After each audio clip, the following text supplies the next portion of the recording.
እያየን ያለን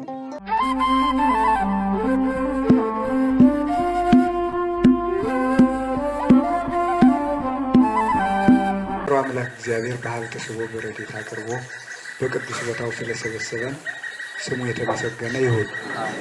የእናታችን የቅድስት ድንግል ማርያም የቅዱስ መስቀሉ የቅዱሳን መላእክት የቅዱሳን አባቶቻችን በረከትና ረድኤት ከኛ ጋር ይሁን።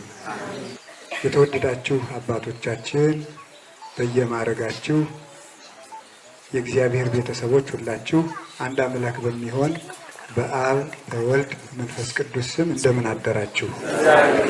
እንደምን ሰነበታችሁ? እንደምን ቆያችሁ?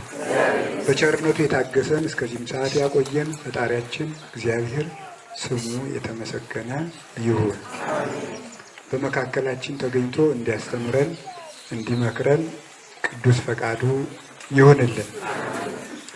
እንደ እግዚአብሔር ቅዱስ ፈቃድ ባለን ጊዜ እንማማራለን። የቅንት ሀቆከ በሚል ርዕስ እንማማራለን። ይኸውም ወገብህን ታጠቅ የሚል ነው። እስኪ በሉ ድገሙ። ሶስተኛ ይህን ርዕስ እንማማራለን። ትንቢተ ኤርምያስ ምዕራፍ 1 ቁጥር 17 ላይ ያለ ኃይለ ቃል ነው። ቃሉን የተናገረው ነቢዩ ኤርምያስ ይባላል። ኤርምያስ ማለት አንድ መስታወት ማለት ነው።